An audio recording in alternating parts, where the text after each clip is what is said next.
So what is up, you guys? It's Stephen Ford. He's coming at you with a video real quick, just to let you guys know what Juggernaut AI training has been like. So thus far on my Mondays, those are going to be my tempo bench press days. I've just been progressively going up in weight, 5 to 10 pounds, since it is a fairly new movement. So it's 5 seconds on the eccentric. That just means as I'm unracking the bar and going down, I'm taking 5 seconds. No pause and no rest at the top either. It's 5-0-0. So I got my tempo bench press, followed by chest supported rows and some other accessories that have been going pretty well.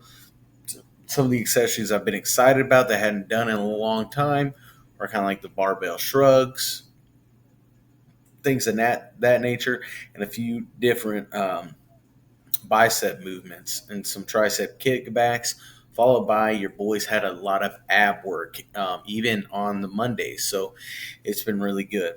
As far as Tuesdays go, that is my good morning and my heavy deadlift day. Um, so heavy deadlifts, I did 2 weeks in a row of 425. This week it went up to about 460. Did 2 sets of 6, fairly easy. If you go watch the shorts and all that, it was a fairly easy 2 sets of 6.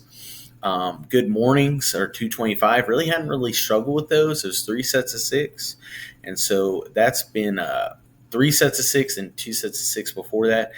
Each time, just kind of working up to a weight and getting used to the movement. I mimic my deadlift movement on my good mornings. I don't try to use maximal weight, although I do have an RPE 10 day next week. So we're going to see how that goes. I do them in the power rack because just in case something does go crazy, I'm able to safely put the bar down. Nothing crazy happening there. As far as my Thursdays go, that is, it actually starts off with Pinlay row, followed by, it's more of a volume upper day. So I got my Pinlay rows, my competition bench press, a lot of those sort of things.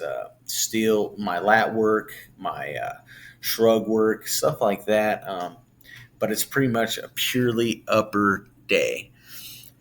And then on my Saturdays, it is probably in a weird way the most challenging day I have because of one particular movement, but I'm kind of grateful for it because sometimes training isn't about what you want to do, it's about things that are hard that you need to do that may challenge you. And one of those things is a halting deadlift. I've been doing those on a regular basis the last probably 1, 2, 3. This will be 3 weeks going into the halting deadlifts. And I'm working up to an RPE 10 set of 8. That means a set that is pretty much to failure. All right. And we're doing it for a set of 8. Was able to do 315 my first week, did 2 sets of 295 last week. Now, this week I work up to one heavy top set, like the heaviest top set I can. I'm thinking it's going to be around 365 to probably around 405, somewhere in there. Just because you go up to a right to about your knees or maybe a little past, you put it down and then you lift it back up again.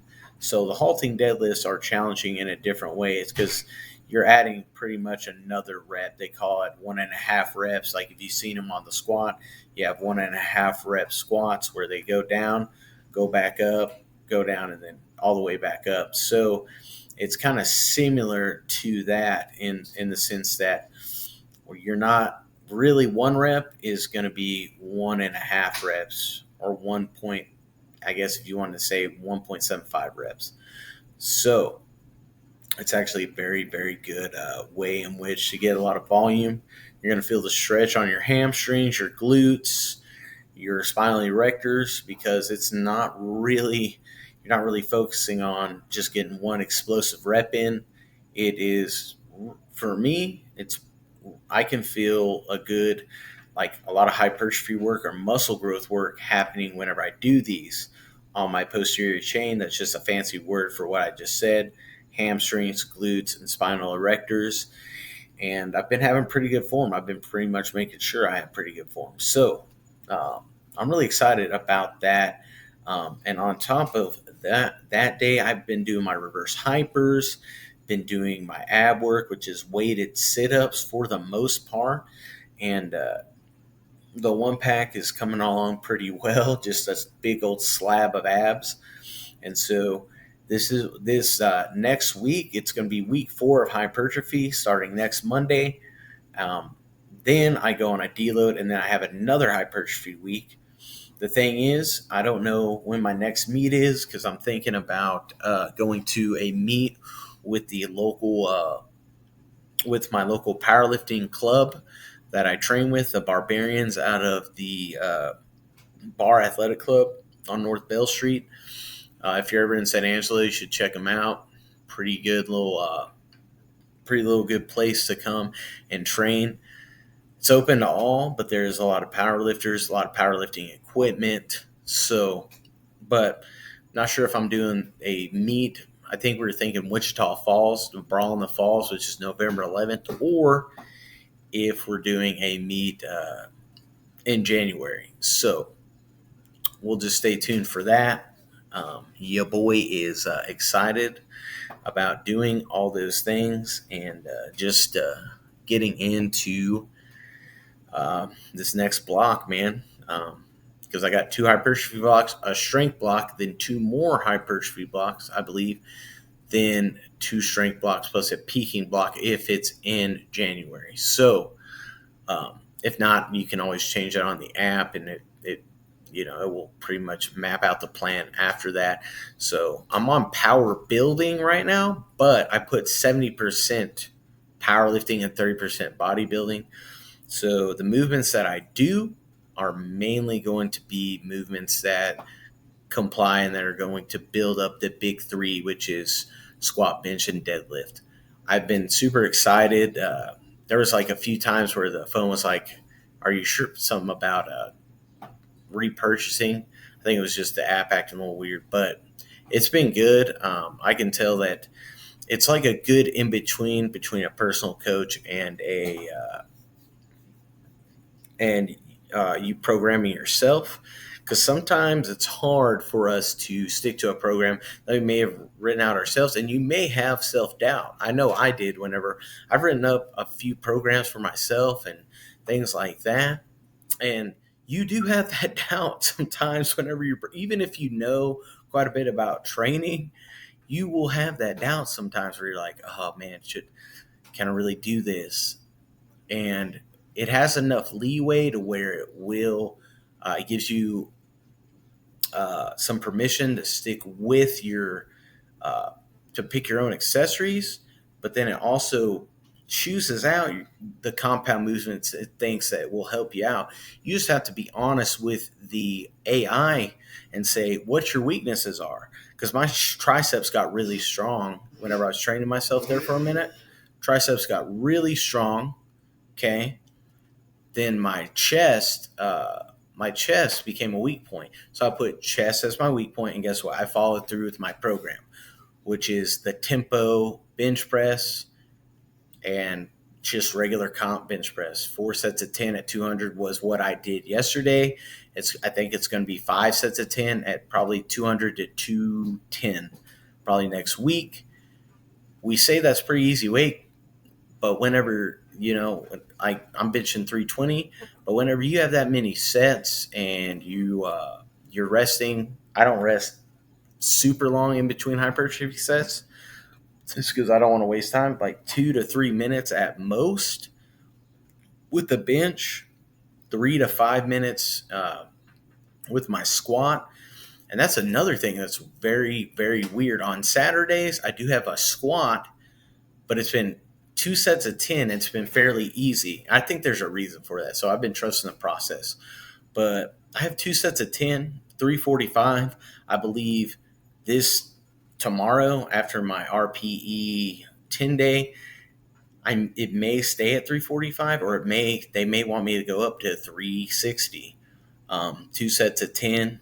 That's going to be good, but also like for someone who's not used to the huge rep ranges, a lot of times, like tens and stuff, it's a little different, just like the eights. But I've been following the program, and I haven't been displeased. I can see little changes in my physique thus far. Um, and even though that's not my main focus, I do like to have kind of a good looking, bulky, buff physique, looking jacked, packed, and ready to rumble on some powerlifting. But Juggernaut AI has been working really well for me for the most part, and I'm just sticking to the program. And sometimes, bro, it's you do things with coaches and with AI systems and anything that are hard, um, that you may not want to do. And the thing is, I would encourage us to do those things sometimes, because you may end up loving the things that you thought you wouldn't like. Like the halting deadlifts, first week I did that, man, I worked up 315. It was the exact right amount of weight for me. Bro, I'm going to be honest with you, man. I was like, dude, what is up with this movement? But I know that it was helping me engage my hamstrings more, my glutes more, and my spinal erectors more, because you can't go all the way to lockout on that first rep, and then you have to go and you got to set it down controlled, and then you go back up all the way. So you're getting a full range of motion, and it's kind of like an RDL deadlift, because you're just going up, going back down. So you're getting that initial stretch on the hamstrings and the glutes, and then you got to stop and then go back down and then go all the way up. So it's pretty good. I'm coming to really enjoy that movement. It's gonna be challenging, but let's get it done. Love you guys. Remember to lift, live, and learn today. Also dropped a new video on 1 John chapter 4, verses 12 through 16. And the message is pretty simple whenever it comes to that. It's pretty much about, can truth and love be separated? And I kind of go into that and say, not in the context of what we were reading. So go check out that video. It's Beast in the Bible. I put Beast with the Bible the other day, or Bible with the Beast. It is Beast in the Bible. It's going to be episode 13. I want you guys to be blessed today. I want you guys to continue to fight the good fight, finish the race, keep the faith, but also have some grace with yourself as well. Maybe that doesn't come across a lot with me, but if you are struggling with sin, and if you are struggling with fitness or anything like, be gracious with yourself on certain areas. If you are struggling, be gracious with yourself. I'm not saying be a pansy, for lack of a better term, but don't beat yourself up too much. You need to continue to move along in whatever fitness fight, whatever spiritual fight, whatever mental fight you're in. Yes, acknowledge whatever mistake you make, or even a regular mistake, whether that's in those three areas, and acknowledge it, turn away from it, and continue to strive. And each time you feel like you're backtracking a little bit, remember to acknowledge it, go back to what you know to be true, and continue to strive. That's how you keep moving forward. Don't look back. Move forward.